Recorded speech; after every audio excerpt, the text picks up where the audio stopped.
just a brief reminder of the plot summary of the show, and then we'll introduce everyone, and then we'll get into some questions.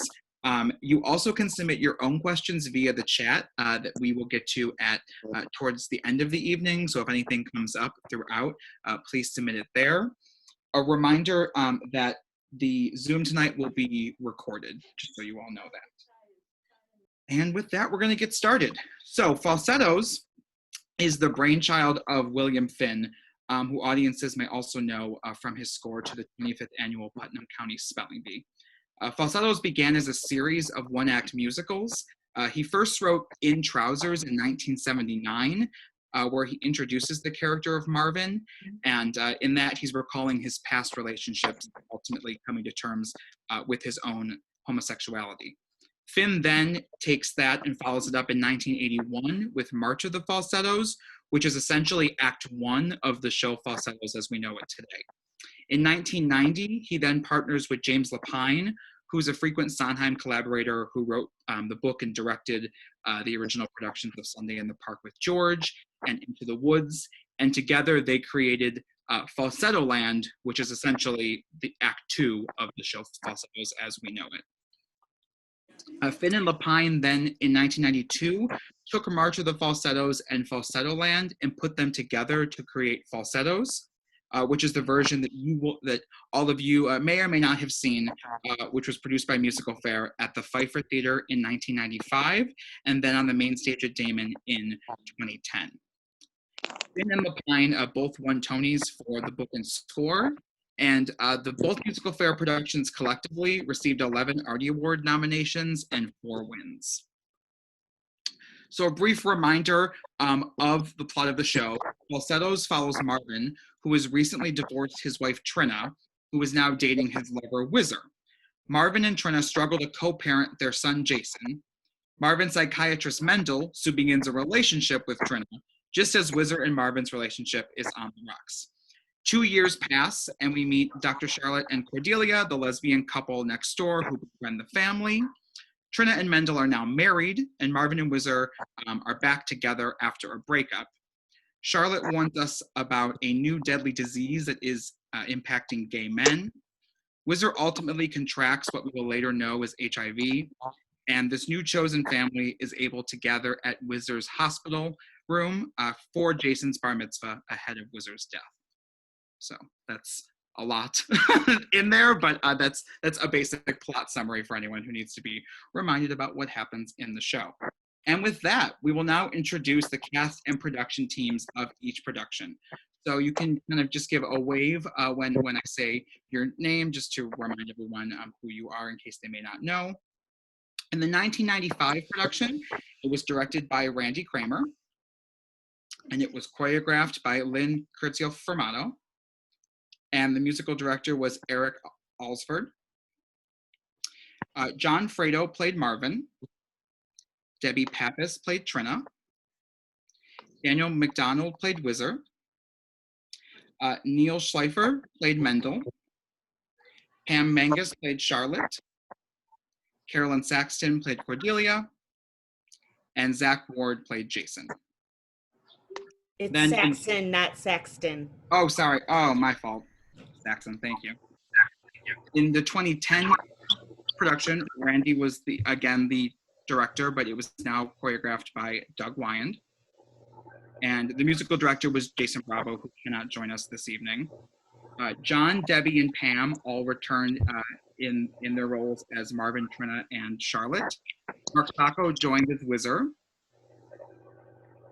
Lou Poliakovo joined as Mendel.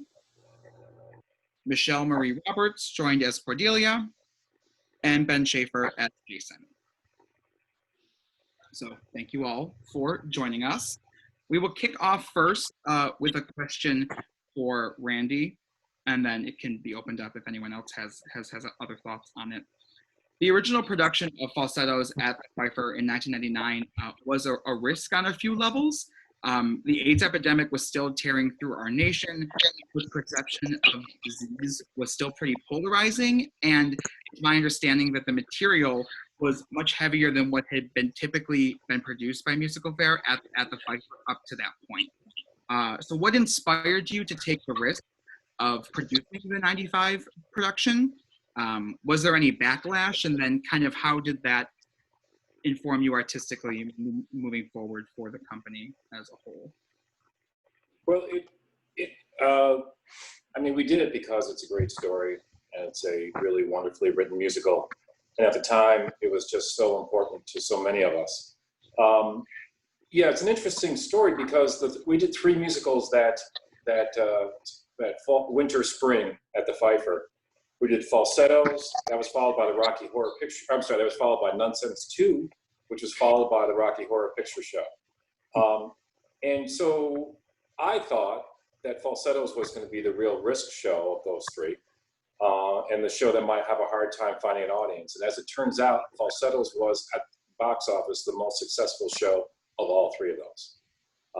And it just goes to show you when there's quality in the writing, when there's quality on that stage, and when there's a story that really means something, you know, you can let a lot of your preconceptions go by and just do good work. And I think that probably is one of the lessons. I mean, that's happened a number of times in Musical Fair in various ways early on, but that certainly was a lesson that I learned early on, that the quality of the work, the quality of the storytelling ultimately will decide how successful you are to a great degree. And I'm very grateful for Falsettoes and these wonderful people that made it possible. Thank you. Just a reminder for everyone to please mute yourself. We're hearing some kind of ambient noise in the background. Does anybody else want to say anything more on that? Anyone who was in the 95 production? I mean, I know it was probably an exciting piece to be working with because it had just been on Broadway like a year and a half, 2 years before. I think it's always exciting to work on a piece that is a little bit dangerous, but really isn't all that dangerous when you think about what it's about. Like the best of musicals, it's universal. You know, I think any family can relate to, you know, challenging times, having to get through tough times with the help of your friends. And I think a lot of people just responded to that. Yeah, then John, I think you had something as well. And just to jump off from what Neil said, that there was the humanity. We went from pariah to just being human. Sick is sick, family is family, love is love, and those things were very, very prevalent in the piece itself. So I was grateful that audiences were able to see that and to go, oh, wait a minute, you know, this is not, they're not there. They're not a they anymore. They're a part of us. Absolutely. I am gonna jump down a bit because I know Zach, you can only be with us for a little bit here. I want to ask a question to both you and Ben specifically about Jason. Jason is one of, I would say, like the largest and most challenging roles for a child to play. It's not just the kid who pops in. He's, you know, he's one of the characters in both acts. He sings a lot of challenging music, and the show deals with some pretty serious subject matter. What was it like for both of you to be the only child in the show, a child, teenager? And did you have to have any conversations with either the cast or your parents about any of the subject matter? Because you may or may not at the time have understood exactly everything that was going on. Ben, do you want to, should I the beginning of that, but I think that was us Jasons. Yes. You know, it was such a whirlwind, you know, that's what I remember. It's really difficult. I don't remember the concepts, you know, because you're never going to understand the levels of things that are going on in that as a child. But you know, I certainly felt the emotion of it. I certainly felt the power of it. And you know, I grew up in a theater family, so we didn't really have too many taboo subjects or words that we say. with, you know, if you had a reason for it, it was perfectly valid. So I you know, my biggest takeaway from being in the show were just the power. You know, you were just talking through the story, and I got a little misty. It feels like I can't really put on the soundtrack even 25 years later without it. Just goes right center. So I think you know, not being able to dial in the specifics of the details that were happening in the show, but just understanding the weight of everything that was going on. I definitely felt that at the time. I don't know if Ben, if you had a similar experience, but that's how I felt. Yeah, I completely agree. I think, you know, thinking back on this in preparation for tonight, one of the things that I thought about was how I kind of gained a whole new 10-person family, including cast and directing staff and crew and everyone that was involved. And so it was interesting in thinking about, you know, what might be asked. I don't think I ever really felt like the kid in the show, in a way that I felt like I was welcomed with open arms, that allowed me both to contribute to my fullest ability, but also to just experience the same thing as Zach said, was just the power of the show.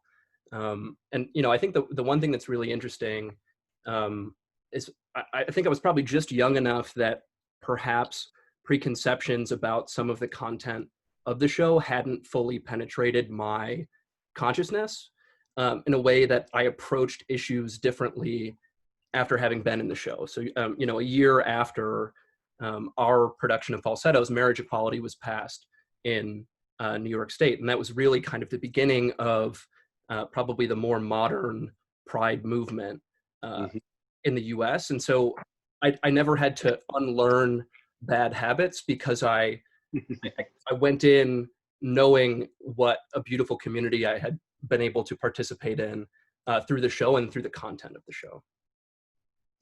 Absolutely. And I think to your point too, the show, it's interesting. It's become like a big hit among young people, mostly because they had the revival back 2016, maybe 2015, and then they recorded it for PBS, and then you can stream it now. So it's actually interesting if you scroll through, you know, Twitter, TikTok, or any of the apps where it's a lot of Gen Z. The younger kids love the show, and I think it might be too what you both were saying is it is speaking to larger issues. It's not frivolous. There's like a real substance there. So a question then for Randy, Lynn, and Doug. Looking at the two productions, the 1995 and the 2010 production, how were each of them conceptualized? And outside of casting changes, were there any major differences between the two? And then specifically for Lynn and Doug, were there any choreographic challenges or kind of numbers that stick out to you either in memory or that, you know, were tough to take on? I don't know who wants to take this one first.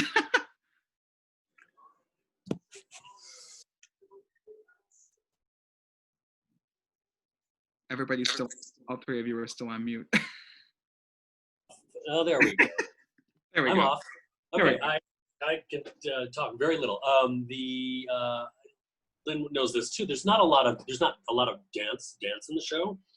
It's a lot of staging, creative staging, and fun musical staging. I think the only real dance things is the Marvin Wizard tango, and that's even within a certain amount of it's heightened. So it's because they're singing while they're actually tangoing a lot of the time. So it's not even like a full on like, you know, power lift and, you know, tango. But so it's really just about it's my favorite kind of choreography because it's the storytelling choreography as opposed to the dance for dance sake, which there's nothing wrong with. But like I love shows that have like everything has to have a meaning, even, you know, the reason you're crossing, the reason you're looking, the reason you're turning your head, it's all specific.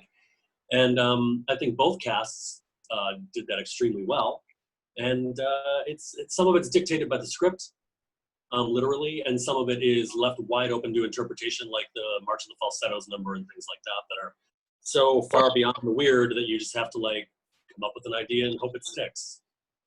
Lynn? Okay, so I absolutely agree with Doug about the fact that it is creative, predominantly musical staging. Doug and I are both also directors as well as choreographers, so I think we tend to think about our choreography and staging from that perspective and storytelling. It is a very complex musical with regards to book, lyrics, and the music itself. So it definitely makes your brain think in a different fashion for the staging of the show. One of the things I absolutely loved about the olden days was there was no such thing as YouTube available. And while it was definitely possible to have seen the show if you went to New York, you know, to see a Broadway production, other than that, and unless somebody absolutely bootlegged and brought it to you on a VHS tape during those times, there were no preconceived notions about what the show should be. Any show should be at that time. So I think for me, being able to be invested in the lives of the characters and to interact in that fashion with the director, with the actors, creating something that for us was brand new and our own. And so to allow the music and lyrics to speak to you in that fashion. Plus, Johnny was not the original Marvin. And I actually had to walk the staging for Marvin with Danny as Whizzer. And for me, that created a lifelong friendship. Well, obviously, I'd worked with Johnny way before that, but with Danny, we've always been super close because I got to actually walk the blocking while Johnny was learning his music. I'm done. I jump in real quick because I have to leave, Yep. unfortunately, right now, but so many memories have come flooding back about the production and everything. And I just want to say before I go, this show was still the benchmark for me of what a show can be and how much of an impact it can have on you as a person. And also real quick, Ben, you said something that triggered something in my mind too. Even though I was 12 years old at the time, I remember being considered an equal member of the cast. I remember being talked to, my opinion being, you wanted to know what I was thinking. And I just remember being talked to like an adult and like being a full-fledged member of the cast, because it's a crazy, crazy role for a kid to think about now. And I just wanted to thank you all for letting me be a part of that production. And it was just a wonderful thing. I wish I could stay, but I got to go sing for some drunk people. Hey, Ben and Zach, just know you absolutely were welcome as an adult, and you absolutely acted like adults. You guys were way beyond your years, and we were blessed to have both of you in those casts. Because it's, like you say, it's a hard role, and you guys never acted like kids, and you never gave up, and you just did what actors do. So that's one of the reasons why you were treated the way you were. Plus, you were around really good people, decent people. But thank you. Thanks, Zach. Michael, I want to get back to the question, because this really was, there was a huge difference for me in the two productions as far as where I was coming from. Back, like you were talking about the AIDS crisis in the mid 90s, and it was very personal to a lot of us. We were able to get the AIDS quilt, part of it, it's a huge thing, part of it, and put it in the Pfeiffer lobby. We actually had it on the wall. And at the end of the show, part of that quilt came down at the end as part of what I thought was appropriate.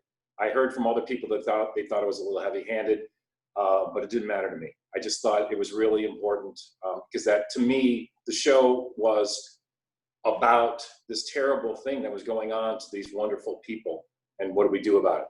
Now, jump ahead to 2010. For me, then, the show was all about family. The show was all about creating family, and we did it out in the suburbs. We did the first one downtown. Audiences are different. And I think there's always been a feeling that the suburban audience tends to be a little more conservative than the urban audience. And it was really important to me and that people see this and see the characters, the actors, the story that's up there as a story truly about family. And it's interesting that Ben mentions the 2011 Marriage Equality Act. That timing was interesting, but they both were very different as far as how I saw the show from the two different time periods. Well, and that makes perfect sense, because as you were saying, the 95 production, we were still in the middle of what was going on. So you're trying to comment on the moment, and then in 2010 we finally have some separation from it, and you can look at the story as it's always been about family, but you can kind of use that as your window into it, as opposed to the epidemic. It's great you mentioned the AIDS quilt, and that was a note that I had. So I was wondering if anybody else from the 95 production could just speak to kind of the impact of that on you personally, or just how it felt to kind of have that incorporated into the production as well. Johnny? The thing that I think impressed me the most when we did it in 95 was the fact that everything was so fresh. The fact that I had actually had almost 10 years of losing friends, and the fact that I wasn't out to my family, and everybody knew, but there was never any grand conversation about it. And so the show itself put it in my heart and my soul such an incredible sort of Vesuvial kind of thing that was happening in my life at the time, that I don't know if I could ever compare it to anything else that I've ever done.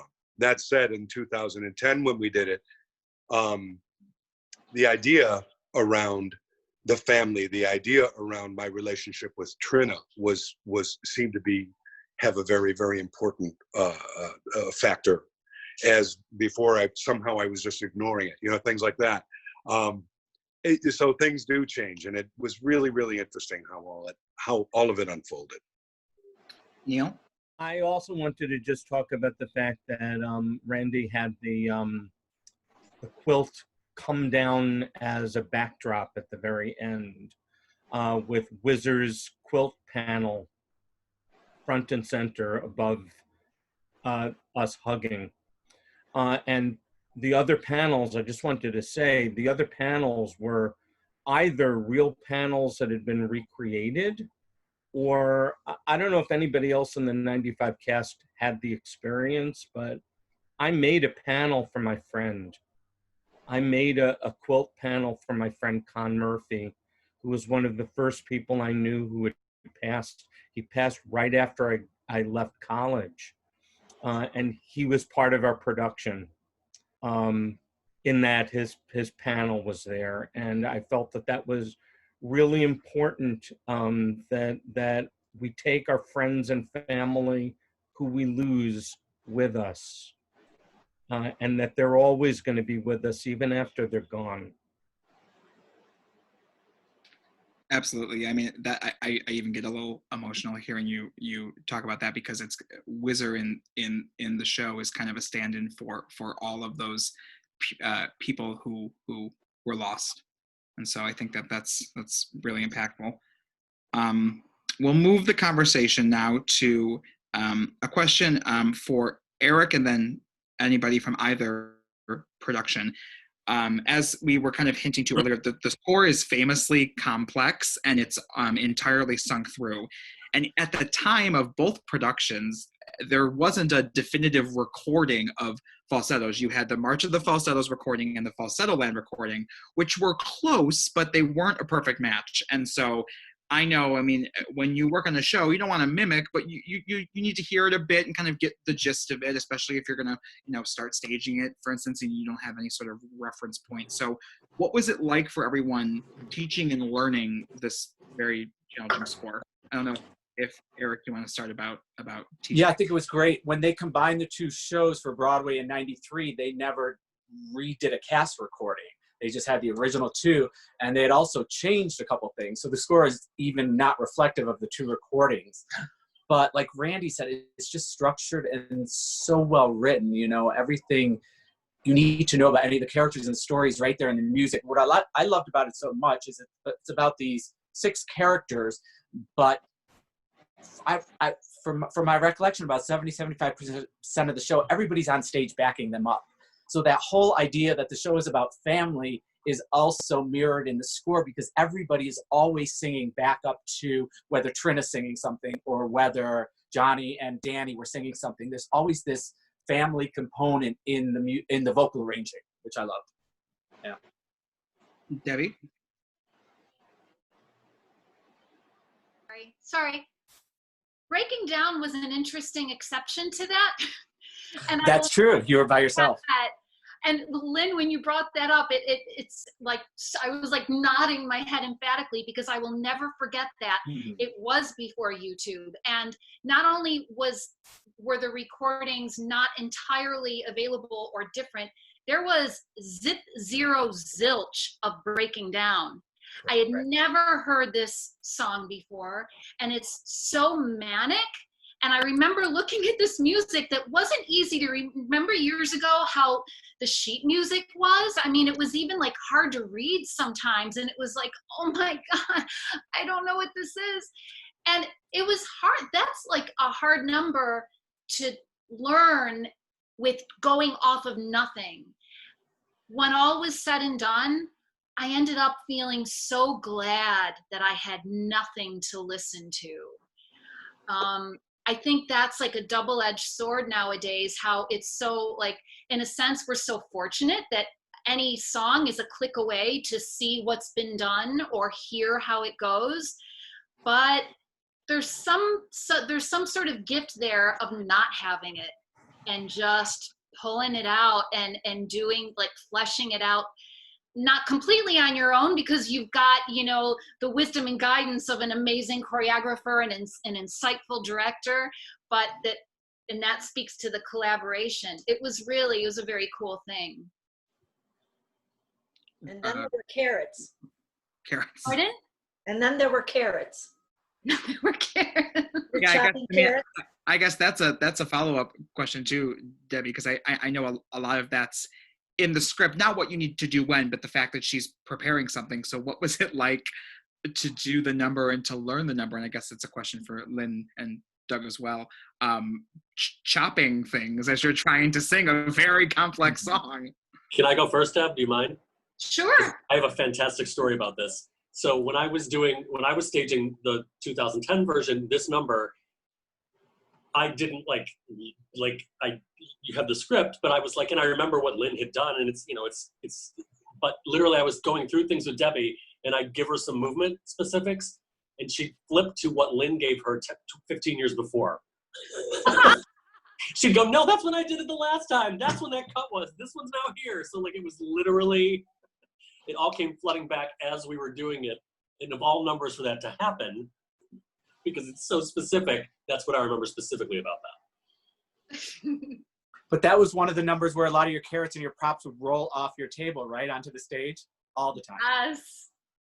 God, it was so much fun. It was a glorious, really, the whole was wonderful. Randy? Eric mentioned about the music, and I remember one of the things I remember that I thought was very challenging at that time as a director was, there is no scene change music in the show. No. There is not a measure of extraneous music in the show. So like we had to move major stuff at the Pfeiffer. I mean, major for where we were in MusicalFaire at that point. And there were things that had to happen. And you guys remember like the chess game and things like that were just nightmare stuff to try to figure out how to make it all work. But what it did was it showed how you can do theater. It showed, I mean, it was all there for you to discover.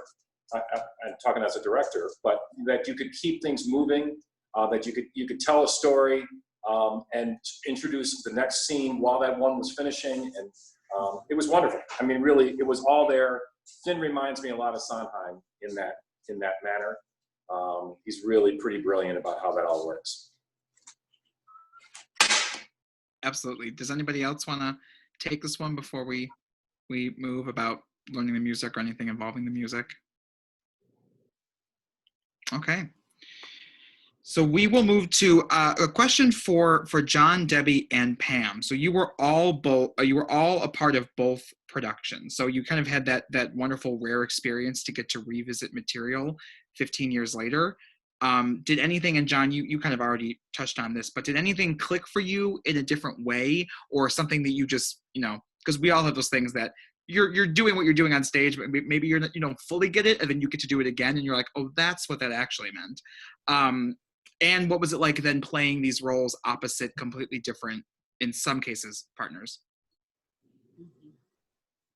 Well, I could start. I think my feelings sort of echo Randy's. During the first production, the illness terribly, because I've lost people too in the previous years, and it was all about that for me. And my character is a doctor who has to break the news to Marvin that something bad is happening, and that was my focus. All my feelings were wrapped around that, and the doctor's compassion for this man and his lover, and I wasn't as involved emotionally in my partner at the time, whereas in 2010 there was enough of a time period where I hadn't really lost anyone, and I came in like Randy said, and maybe because of Randy's talking to us cast, but I found that I was able to enjoy and appreciate my relationship with my lover a lot more than the first time. I feel like I might have cheated Carolyn, because I just felt it was all about the disease and the guys and what they were going through, and I just personally delved more into my relationship with Cordelia the second time, and that whole feeling of family and love, and so when we finally get to Unlikely Lovers, it meant a little something different the second time around. It's still as emotional as the first time, but I was glad to have this opportunity to re-explore the characters in the show. So. Great. Debbie? Yeah, same, Pam. I mean, we grow, we get older, and our life experiences change, and that shapes how we see a character and what we're able to tap into. And in 1995 I was 30, so and I had a 2-year-old. Now in the 2010 production, I have a 13-year-old son and a 17-year-old daughter, and I had been through a divorce, so that changed my whole perspective, added a lot for me to pull from for my situation. And also something that was very pointedly different for me the second time around was the hospital scene, going to see Whizzer. That was really different for me the second time around. I remember the first time we did it,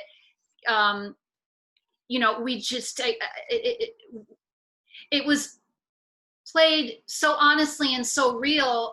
Of course, we always do that. But what changed for me in 2010 was that part of you, when you go see someone in the hospital that you love, that you're close to, and that is ill, there's that stern, happy front that you put on no matter what. And that didn't hit me or occur to me the first time around. But I think, the older you get, the more you're faced with that kind of thing, people that pass away, whether it's from, illness or old age or going to see them in the hospital. That was, that hit me in a much deeper way than the first time around. I don't know, maybe that's true of anything. The older we get, the more life experience we have, and the more that resonates, maybe. I don't know. No, absolutely. I think that makes perfect sense. Johnny? That was perfectly said, Deb. I think the thing that I remember the most is in 1995, my sense of my responsibility to my family, being the age that I was not the same sense of the kind of damage I was doing to them when I did it in 2010. I was far more aware of the the shocks and the things that were going on around me, and trying to navigate them. And I thought that put me in a little bit of a better spot in terms of scouring the depths of the character. I still loved everybody the same way though. So Yeah, for sure. yeah. Lovely. Great. So now I'm going to move to asking a question to the Mendels. So for Neil and Lou, Mendel, he walks a very fine line in the show where he's very funny. He often has the most broad and exciting material, but then he's also at the same time developing this relationship with Trina, which is also walking an interesting line because it's funny and also unethical, because he becomes her therapist for a bit there as well. So just kind of what was that relationship like with Debbie, and also how did you navigate kind of walking that tightrope of kind of being the jokester of the group, but also grounding it in a lot of heart? All right, you passed it to me. I'll take it. Well, I have to say, first of all, playing a Nebbish was easy for me.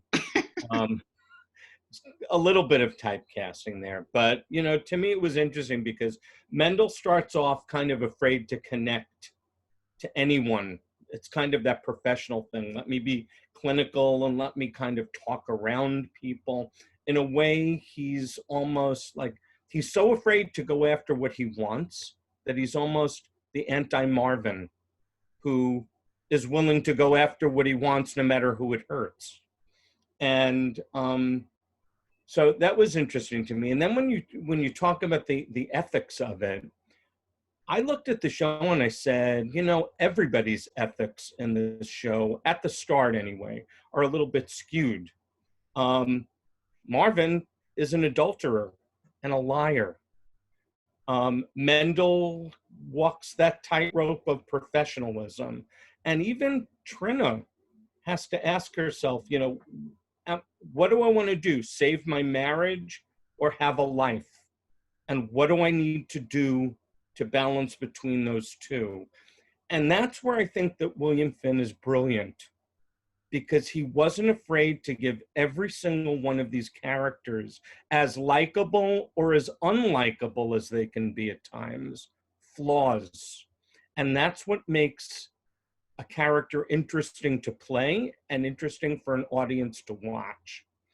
And so, they always tell you in acting school, find the thing to love about the character. Don't ever, play the negative. So when I would look at Marvin and say, yeah, he's kind of breaching his professional ethics here, I would look at him and say, yeah, but he's 30-something and this may be his last chance for happiness.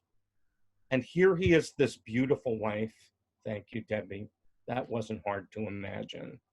And this terrific, interesting, oddball son. Thank you, Zach, because you were all of those things.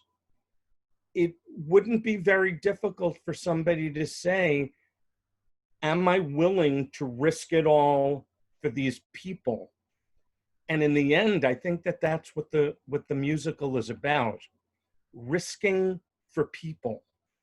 And so that's kind of how I kind of justified things.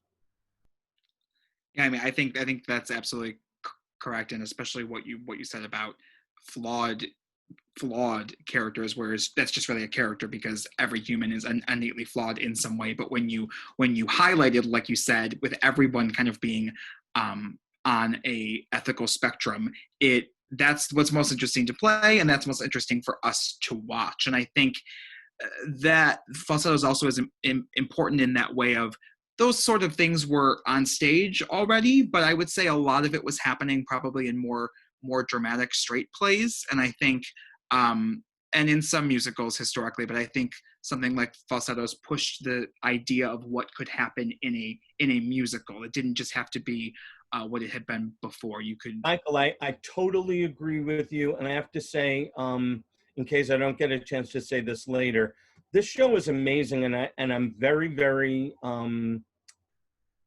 I feel a lot of pleasure knowing that some of my colleagues got to do this more than once up in Buffalo. I actually got to do the show again later, but the show is a roller coaster. It really is. You play every emotion and go through every kind of human connection that there is, and you don't walk off that stage without having broken a sweat and having felt that you lived a life. And that's what makes this particular musical more of a challenge and more of a joy to play than a lot of other pieces.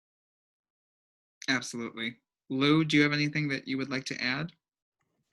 Well, I think just kind of to piggyback off of what Neil said and what Randy said earlier, that this whole show, this whole musical was about family, and it wasn't about gay family, it wasn't about straight family, it was just about family, and the fact that families are not perfect. All families have these little flaws embedded in them. Some of them are severe, some of them are minor. And the fact that we got to see all of those in all of these characters, the minor and the severe, I think was probably something that made it more appealing to a broader audience.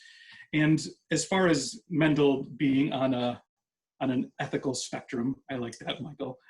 I don't think that he was ever like, you know, twirling his mustache and being like, oh, I'm going to go and like get turned on, this is going to be fabulous. I think that he was going after, like what Neil said, he was going after what he wanted because he didn't know if this was his last chance at being happy. So he was trying to take a leap in the same way that that the other characters do. Well said, Neil. Yes. Great. Didn't leave much for me to say, but well done. We'll now move to a question for Daniel and Mark. When we first meet Whizzer, he's treated by Marvin as kind of this like pretty object to be adored, and he just kind of, as he sings later, a game to be played with.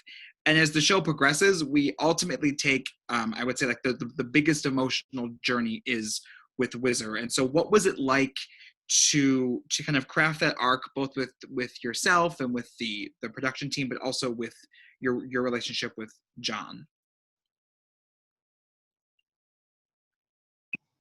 Can you hear me? Mm-hmm. John and I hadn't worked together prior to that, so we were just meeting each other for the first time, and I just was looking back the other night thinking how this really paralleled what I was personally going through as a young adult, a gay man. I was comfortable in my own skin as a gay man at that point, but as all this subject matter was unfolding in the show, I was actually going through a lot of those things in my own life. So it was really interesting to me how those two things paralleled for me, finding my way into Whizzer and finding my way into Daniel at the same time. So it was very interesting for me, and John made that effortless. I mean, I didn't have to work at falling in love with him, so there was just a natural connection there. Yeah, I think that happens a lot in our lives, where the right role or the right thing comes along at the right time, and you're able to kind of use your art to kind of go through a full transformation. Mark? John and I had actually worked together and had known each other for a while by the time I came to the show in 2010. And so that for me, anytime that you have an opportunity to work with someone that who you have already a personal or professional relationship with, it does make it easier to have to sort of delve into these really intimate relationships. And so I was really, really pleased that John and I would be able to work together on this for that, because we did already have quite a few experiences together under our belt. Whizzer for me was really satisfying to play, I think, because as a character, he sort of hits all of the facets of what you sort of bring, I think, as a human, right? I mean, he's got a ton of ups, he's got downs, it's sad, it's happy. And so Whizzer is a kind of character that really gives you as an actor an opportunity to really touch upon all of the emotions in a lot of ways. One of the things that I really liked, I think, is I had played gay characters prior to this, but they were mostly at gay theaters for gay audiences. And so it was actually interesting for me to play a gay character to a predominantly straight audience. The feeling is, I think, a little bit different, and not good or bad. It was just a different experience. And I was sort of glad that Whizzer was sort of my vehicle to do that. He is very unapologetically himself at the beginning, and you know, sort of what you see is Well, I don't know what to do about it. Please be sure that your microphone is muted. Thank you. They must not realize that it isn't working. But we hadn't touched a thing, and it was working, and then it wasn't. Right. Please make sure, it looks like your username is ArtSpriter. Please make sure that your mic is muted. Thank you. Got it. But yeah, so it was interesting to, and by the time, you know, in 2010, by the time the production happened, this was really sort of, Randy did approach it very much, and I remember talking about this early on, is the aspect of family. And so to sort of, there were no young kids in my family, so to sort of have the, you know, the Jason character, I think I was probably in my, like, maybe 30 or 31 when we did it. And so it was interesting to sort of connect to the next younger person in the show, really, through those characters, in the way that Whizzer and Jason sort of become friends. And in a lot of ways, their relationship is sort of what bridges the gap between the two families.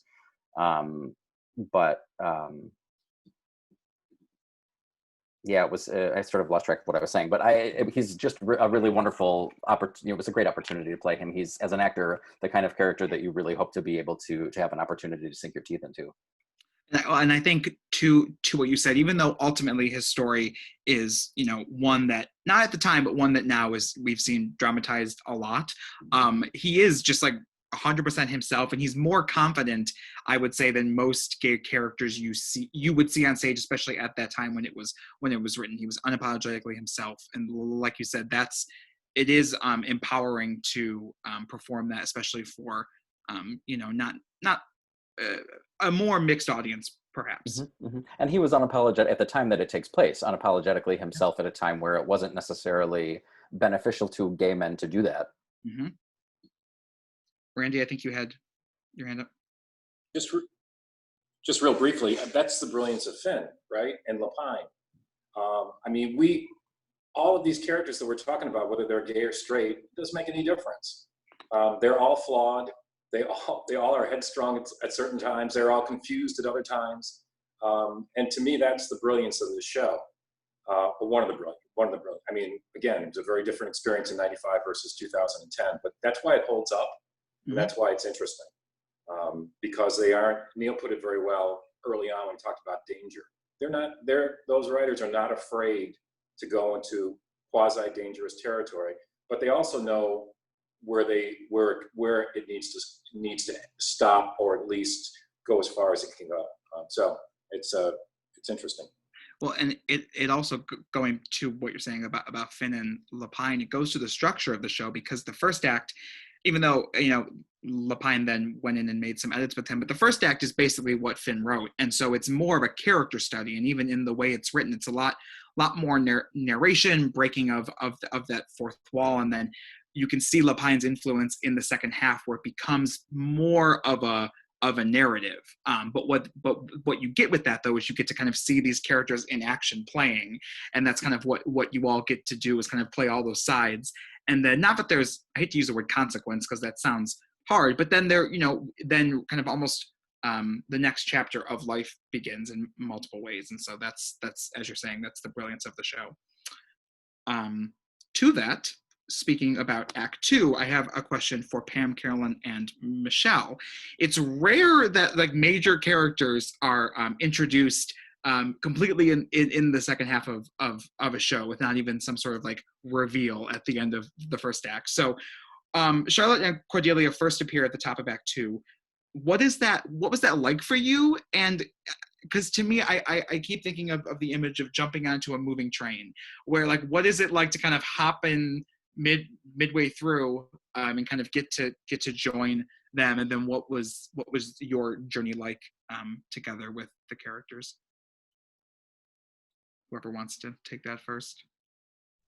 I'll go first. I think initially I had started with Musical Fair 6 years prior. So when I was told that I needed to come to get ready, I don't think they said, and Pam, maybe you can help me out here, but I can't remember if we were given a call time of a normal like 30-minute call so you can come a little bit later.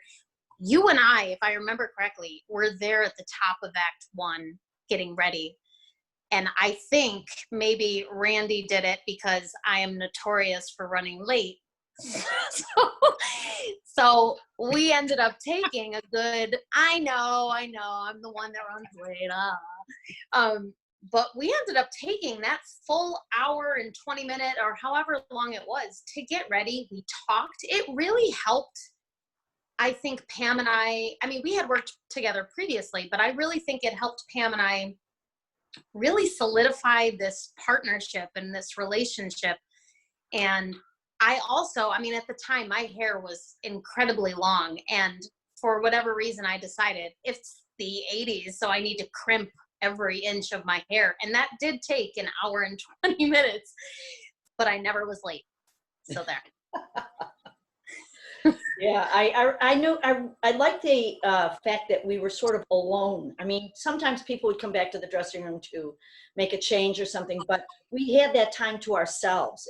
It's not the same. Now, granted, there was only one other woman in the show, but still, it was our little, it was like being in our own apartment, you know, and we'd help each other. It really gave us that feeling that we lived together. And I remember when Carolyn and I did it together, we'd sit there, and the longer we'd look in the mirror, we'd put a little more rouge on, we'd put a little more mascara.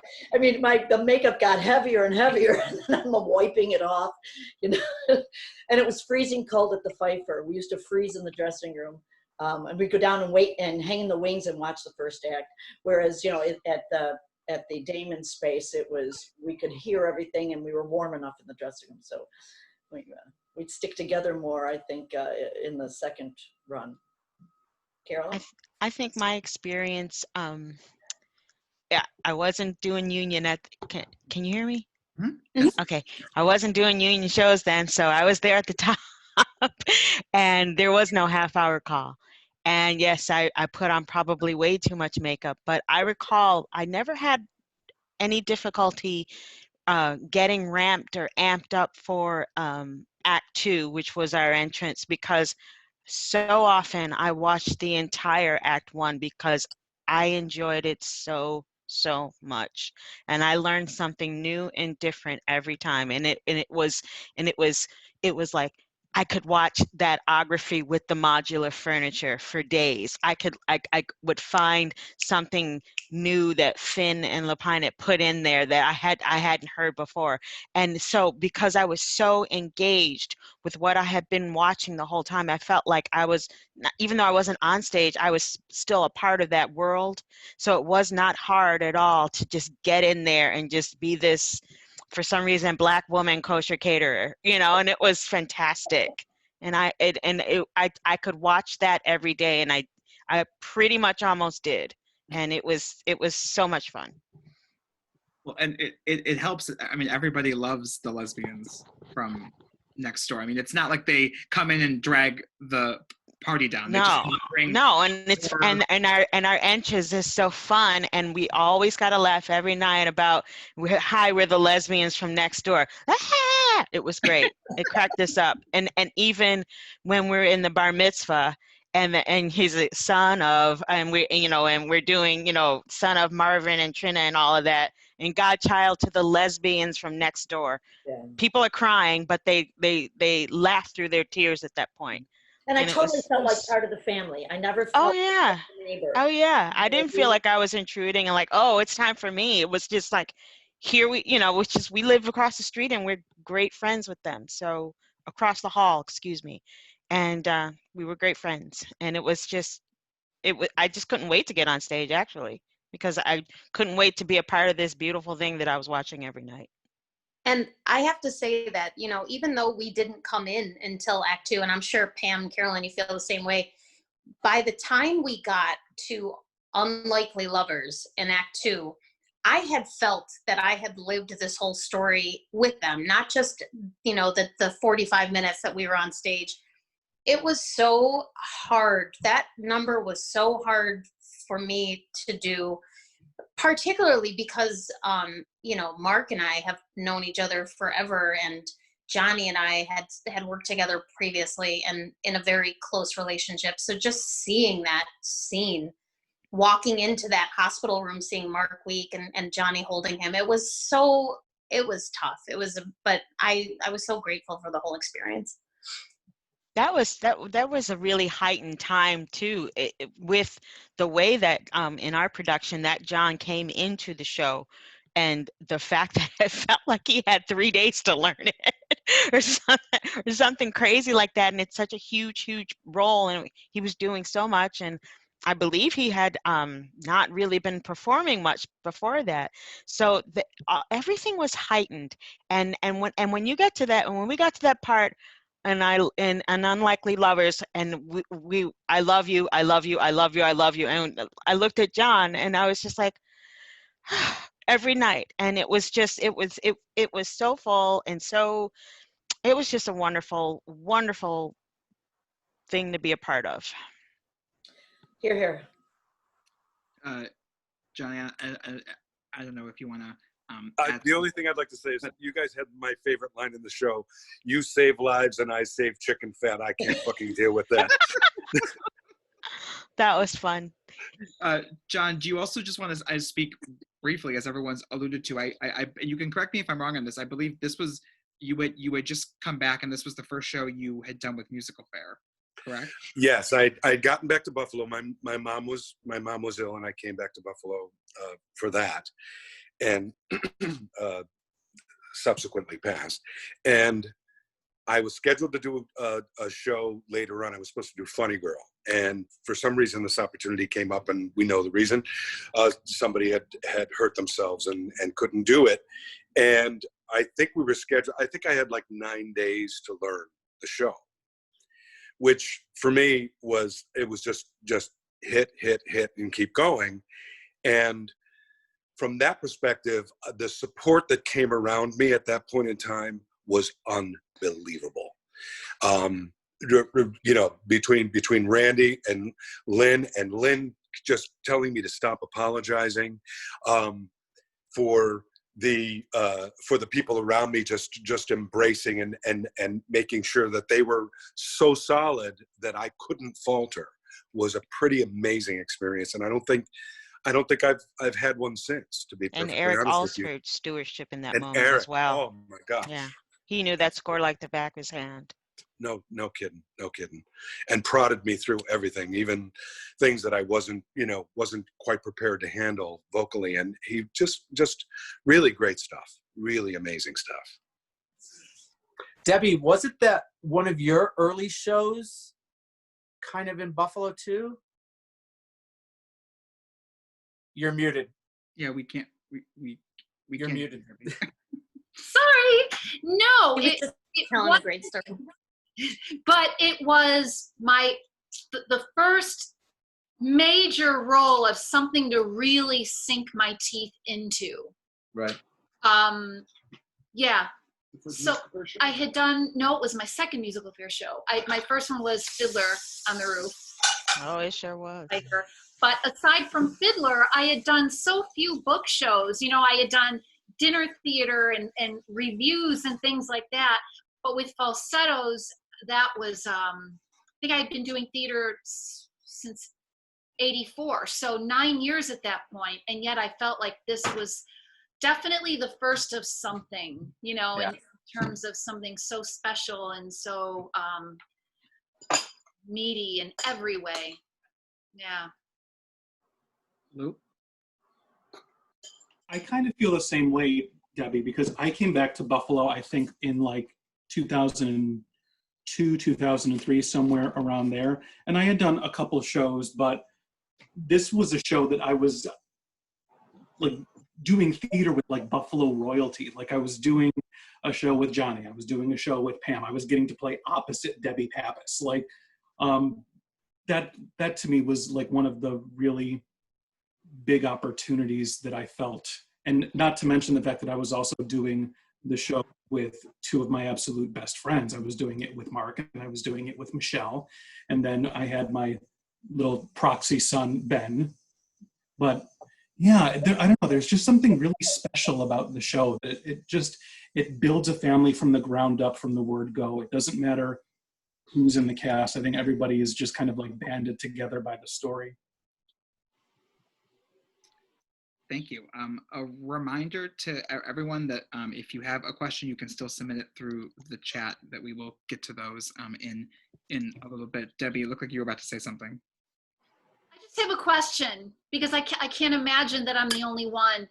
Hand up if to this day, anytime you hear the soundtrack, you end up crying. Oh, totally, yeah. I haven't heard the soundtrack since the 90s. Kidding? Oh. Well, we're giving you homework tonight. Go listen to it tonight, Carolyn. But like, haven't you had like so much more music you had to listen to to learn so that you could like gig? You know what I mean? Well, here's the thing. Every once in a while, Norm will be, at the laptop, and something will just occur to him, and he'll find music and start playing it, and he'll be downstairs and I'm upstairs, and the two that are really special are Falsettoes and A New Brain, another William Finn show. And those start to play, and I'll come running downstairs and we'll get misty. By the way, you guys, really quick, we do have another crew member from the 1995 production of Falsettoes here, our set designer, Norm Sham. Oh. Hi, Norm. Hi, Carolyn. How are you? Good. How are you, Boo Boo? Good. Good to hear your voice. You too. We barely knew each other. Norm was the set designer. Now look at us.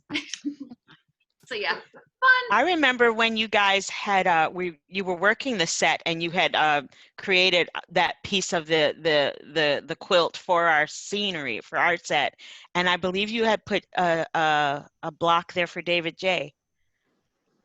Norm, did you hear David King. No, I don't know. David King? I don't think David King. David J. Oh, David J. The costumer, the wonderful costumer. Yes. Yes. Mm-hmm. I had forgotten. See, I do remember some things. I just don't remember any of the lyrics. Well, on that lane there, is there anything from either production, like any funny stories you have, or just like mishaps, like things that happened that you still remember or kind of make you laugh? Oh, I have a couple. One might get me in trouble, so I'll just pretend like it didn't happen, but I'll like tell it in the third party. Sorry, Randy. Allegedly. Yeah, this allegedly happened, but their closing night. Sorry, Pam. Closing night. I told Pam, I said, you know what? We're supposed to drink a martini on stage. I'm gonna bring in a miniature vodka, and we're gonna toast on stage, and we're gonna be like, hey, great run, closing night, so unprofessional. Good for you, Michelle. You're never gonna get hired again. And I put a mini vodka in her glass and a mini vodka in my glass, and we're both like all pumped up. We're gonna do this, and we get on stage, and it's not until I'm about to clink her glass that I realize I have to chug mine, grab hers, and chug hers. And I have this look on my face like, what have I done? So I chug it, I chug hers, and then the whole time I'm like, I'm gonna get fired. I'm never gonna work here again. So that was number one. Number two, I would love to have, I'm gonna let Lou do the punchline on this one. But the furniture that, I can't remember what number it was, Lou, but it was boxes, and they had wheels on them. And at one point, Lou gets on the box and starts sliding across the stage. You're gonna unmute your mic, Lou, because I need you to say it. And a woman in the audience yelled out really loud. Come on, you have to remember. I don't remember. What happened? He said, oh, it's on casters. Right. And I was like, that's what you took away from that moment? They are observant. They are observant. Randy, please hire me again. Anybody else have anything that, Mark? This actually I just remembered this as we were having this conversation here. We had flashlights in the opening number, if the guys remember, and we would do this thing with the flashlights, and then we would get down onto the floor, and then the lights would sort of come up, and then we didn't need the flashlights anymore. So we were doing the thing with the flashlights, and we get onto the floor, and my flashlight flies out of my hand and rolls directly towards the edge of the stage and ends up in the well between the stage and the audience in the middle of the opening number of the show. It was the opening of the top of the show. Yeah. Yes. So I just remember being like, no, and having to, in the middle of the opening number, run off of stage to pick up the flashlight so I could finish my choreography with the damn thing. So that's the one prominent one that I remember. Lou? Speaking of flashlights, I remember at the top of Act 2, I came down from the top of the house with my flashlight, and I was always looking for somebody friendly because I had to like shine the flashlight and then sing homosexuals. And I remember, oh my God, his face is still ingrained in my memory. But I flashed it on somebody that I thought I knew who it was, but it wasn't that person. So I flashed it on him and I said, homosexuals, and he got so, he was in shock, he was in horror, he was angry. You probably outed him. I think Father O'Brien has forgiven you. But I just remember getting off of him with the flashlight so fast after that. Anybody else have anything? Neil?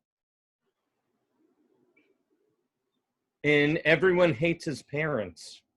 Norm, I guess, was at the back of the house all the time for every performance.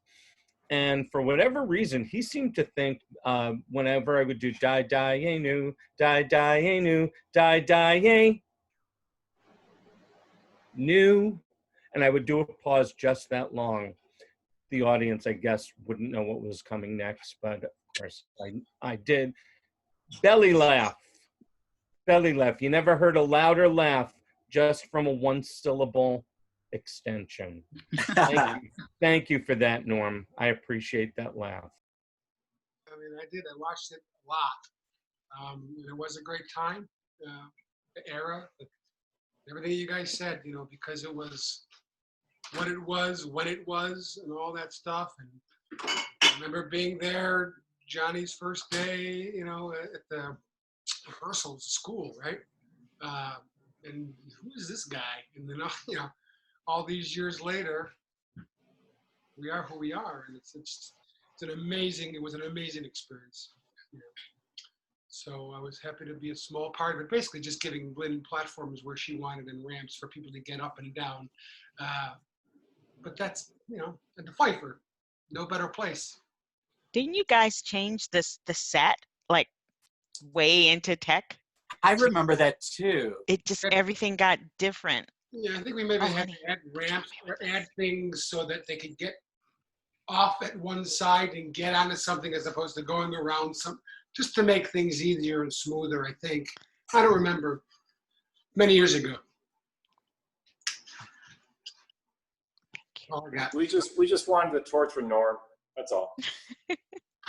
Oh, do it. We're here for. Of course. Doug? I just remember being a super fan of the first one because Musical Fair was running another show at Damon at the same time called Broadway 1960, which Lynn also choreographed. I don't know how you did that.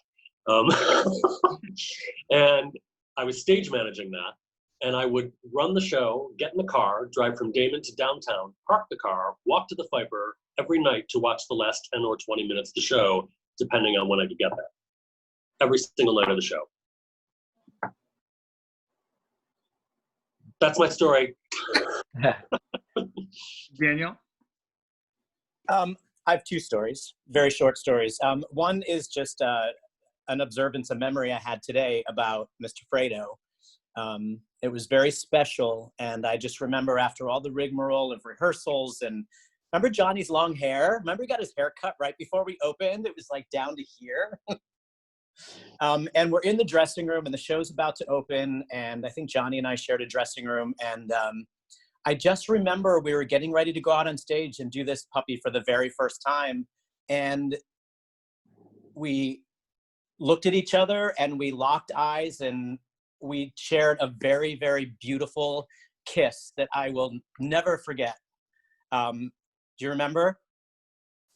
We shared this beautiful kiss, and you know, we're both in long-time relationships at that time, and it wasn't about any of that. But I just remember from that moment on, I could take a deep breath, and I just walked out on that stage. And like I said, working with you guys was never really work for me. We were just out there playing and having a great time, and I looked forward to every single performance.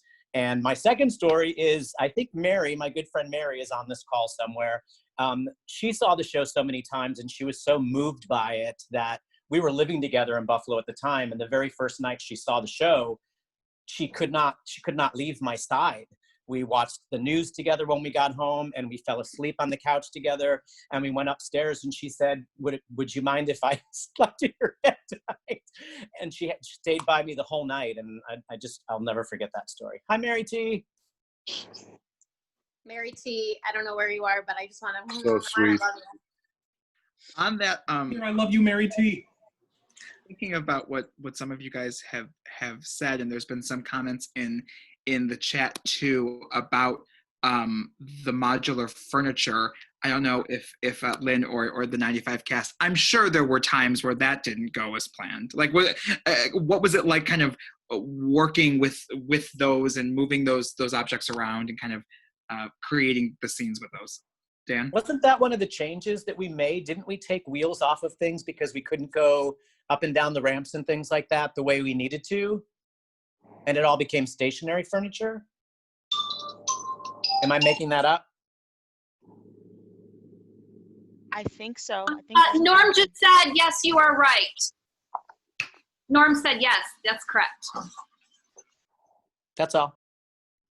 And then in the 2010 one, we put casters on the furniture, on the cubes. Oh, it's on casters. It evolved. Just kind of a final before we get into, and again, if anyone in the audience has a question that they'd like to submit, please do it now. Just kind of a fun question. Is there any other role for any of you that, you know, whether it is one that you should play or not based on gender, if you could play another role in the show, is there one that jumps out to you that you would always want to do? Neil? I actually played Marvin. Oh, there you go. In a production closer to home. I'm actually probably one of the few people on the screen right now who is not from Buffalo or near Buffalo. Never was, except for when I came up to do the show. And so there was a great local regional theater by me that did falsettos. And I have to say, it got the same response. You know, it was, again, suburbs. It was, you know, not necessarily what you might imagine the traditional audience for this show to be. And it had the same response, I'm happy to say, because it's a really, really good show. Other side note, I just wanted to say, I went to college with Allison Fraser. Oh, yeah. And so you know, it was an interesting thing when I finally got to do the shows. Did not invite her to see them, but she has since seen clips and gives us all thumbs up. Just wanted to share that with you guys.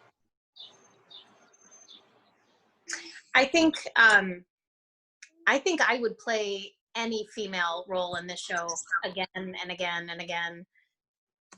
Hey, can you stop humming for 1 second? I'm so sorry. I got my future actress sitting next to me. I have to admit, now that YouTube is a thing, the moment I saw Stephanie J. Block shove half of a banana in her mouth and then finish the end of breaking down, I was like, challenge accepted. I think I sent a video to Michael, actually, after it happened. I was like, I can do this, watch. And I like sang and like shoved a banana in my mouth. I was like, okay, this is hard. But oh well, yeah, okay. But yeah, Anyone I mean, wanna take I that would do the show. low-hanging I would do fruit? the show again and again. So that's me. I will say I did see her do the show, and after she put the banana in her mouth, she then walked off stage, and there was a group of us that were just like still cheering in the corner, and she jabbed the knife at us as she walked off stage, which I thought was pretty iconic. I think Dan, you had your hand up as well. I was slated to play Marvin in a production, and I think that was the same year that I ended up leaving and going to do Memphis with you, Lynn, and Arkansas. So that's on my bucket list. So I'd like to play Marvin. I want to play Cordelia. There you go.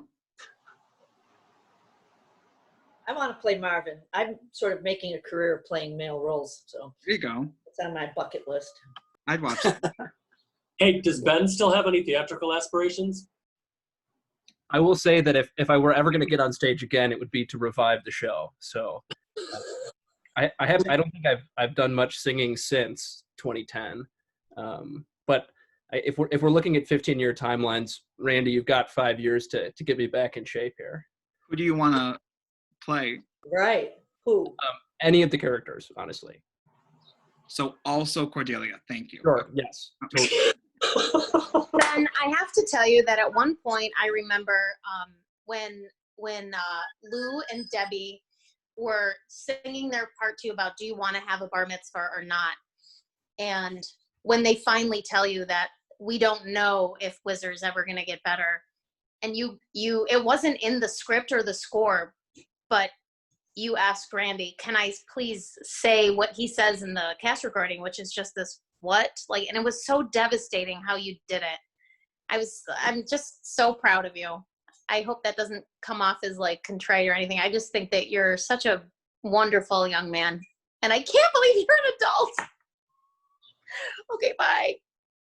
I just remember him being like, for a child, I mean, he was really smart. It was really evident how smart he was. He held his own in that dressing room with a bunch of, adult guys every day. Like he was like in the conversation, whether like a 12-year-old should have been or not, like, but he always it was evident then just how like crazy smart he was. And it was interesting to be around a child that much and so adult at the same time. I was always so impressed by both Ben and Zach at the way they handled the material. I mean, this is tough stuff, and I've been doing this for 20 years, and these kids come in fresh, and they just tackled it like pros. They never skipped a beat. They did what they had to do, and as we mentioned before, we're equal members of this cast. I was so impressed. I don't know if the 95 cast or Lynn or Randy remember, there was a beautiful day in our rehearsal where Zach, who was 12 at the time. That's what I was going to say. He broke down that one day because just everything that we had been doing hit him, and it got to him. And it was such a beautiful moment, as devastating as he probably felt, like bawling in front of all of us. It was just such a beautiful moment to see. And didn't we all just end up around him? I mean, Yep. I think just like the end of the show where we were all holding on to each other. That's exactly why I've been putting up my hand to talk about that very moment. And I remember it was it was Tech Week. It was one of our dress rehearsals, I'm pretty sure. And we had to stop rehearsal. And I remember for one of the dress rehearsals with Ben, it was almost the same thing where Ben, do you remember this? Where Ben started to weep in the wings with us, and I remember we hugged, and boy oh boy, and it's just all this talk about our two Bens, both of them so mature, so professional, so grown up, and it's almost like it happened with Zach and it happened with Ben, that moment where it just kind of the gravity of it and the intensity hit you, just really a really profound moment and something that had happened with each of you. Yeah, I think to that, I guess just to continue that thought, I remember being worried about the end of the show having to feign sadness. And so this was like right as iPod Touches had become a thing. So I had my iPod Touch and was like, how do you get yourself to cry on stage? And, you know, like, oh, drink lemon juice or, you know, right? And I never actually had to do that because at the end of every performance, it was felt. And I actually remember Lou saying at one point in the dressing room, like, I can't look at you when I walk down through the audience at the end of the show, because if I look at you, I lose it, and I need to be able to sing those last few lines. You know, I remember Lou, I mean, I love Lou in everything that he does. And I remember the first time he sang through that closing, he immediately had to put his finger up because he was like, just give me a minute, give me a minute.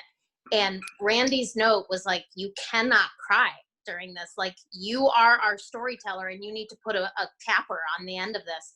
And Lou showed such strength. And he honestly, I think we just kind of climbed on top of Lou and was like, help me get through this. And Lou was so strong. And I know. Which I appreciated, by the way. Because not for nothing, I am a huge sympathetic crier. I'm a huge crier to begin with. Like, it just happens. So to walk down and to see Ben's sweet little face just like contorting, and then to see all of you guys just like weeping, and then to like have just said goodbye to Mark, I'm like, here we go. All right. And yeah, it was, but I got a little trembly a couple of times, but I don't think I ever cried, which is quite the accomplishment for me. It was amazing. You were amazing. Thank you. Randy? Lou, if it'll make you feel any better, I started to tear up as they were describing that scene. So I know you couldn't, but it was just a beautiful moment. You know, it's funny. I have at least a dozen times, probably 24 times since this whole pandemic started, explained to people what it's like by saying it's like holding to the ground while the ground keeps shifting, which of course is Trina's song from Falsettoes. This show just has this resonance because it's about something, and it's about people. It's about, like Johnny was saying, it's about love. It's about family. It's about flawed characters, which we all are. And I mean, and this is amazing. This group is really special. Well, and also, Randy, I remember you, and I don't know if it was you or Doug, that the symbolism for Whizzer's passing was that curtain closing. And I want to say it was Debbie, I could be wrong, that at the end of her song, she's closing that curtain. And it was like the final moment of Whizzer. And Pam and I used to stand off stage, and I'd be comforting Pam, and Pam would be comforting me, because it was just so, the vision of that curtain closing was like every night, you know, if I may quote Stephen Sondheim, it was every day a little death. It was just hard, but it was just beautiful.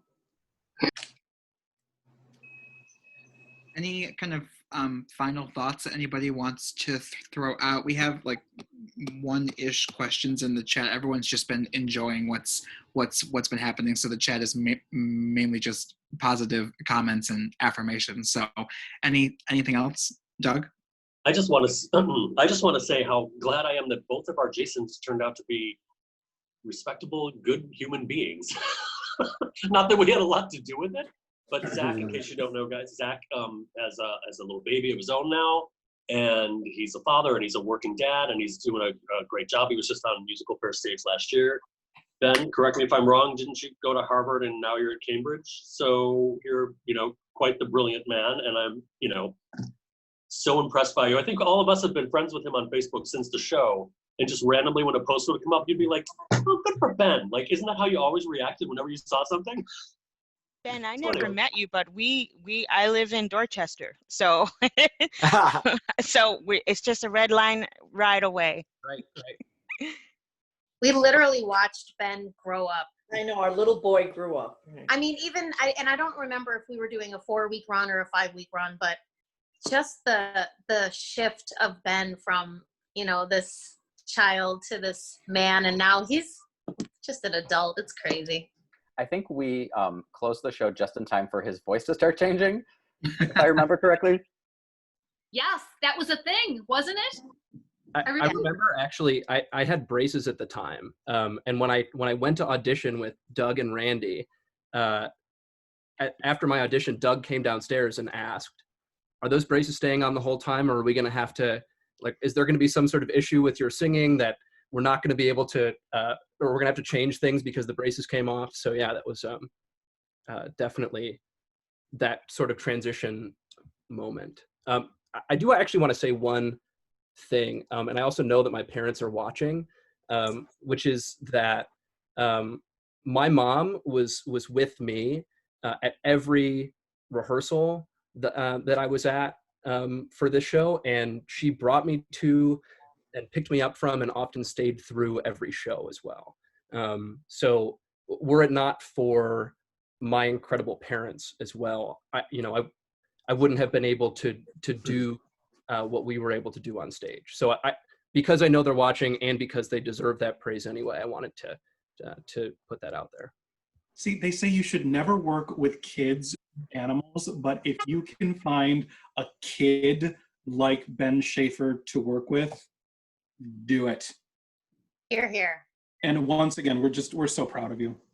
I just want to add one thing to that too. His mom, Mary, and his dad, they were both hugely supportive of him and the rest of the cast. Mary would like be there and watch us all work. And I remember just this like the look on her face of like of awe, just of what we were all doing to create this thing, and that her son was involved, and she was a great presence to have. And they were super, super supportive of what Ben was doing. So that was always something that had left an impression on me. I want to meet them. Where's Mary? I want to meet her. Where is she? She sounds wonderful. Well, I think Bomb.com. I think with that, it's 9 on the dot. So we kind of have reached our end here. It's been wonderful chatting with you all. I feel like I was part of this, even though I wasn't, because that's how you all. I can see why the energy was so incredible, because you all have such a connection with each other, even just virtually. So I look forward for the time when you can all see each other in person. It was great seeing old friends and making new ones. Thank you, everyone, Love you for everything. all. Thank you, everyone. Everybody. Miss you all. Have a good night. Bye. Love you guys. Thank you. Love you. Love Miss you. Bye. Love you. Bye, Pammy. Bye. Love you. Bye. Bye, Bye. Eric. I love you. I love you. Bye, Eric. Bye, I love Lynn. Lou, Bye, Randy. Colorado. I love everybody. Lou. I love you. Yay, Niagara. Woo! I love you, Beth.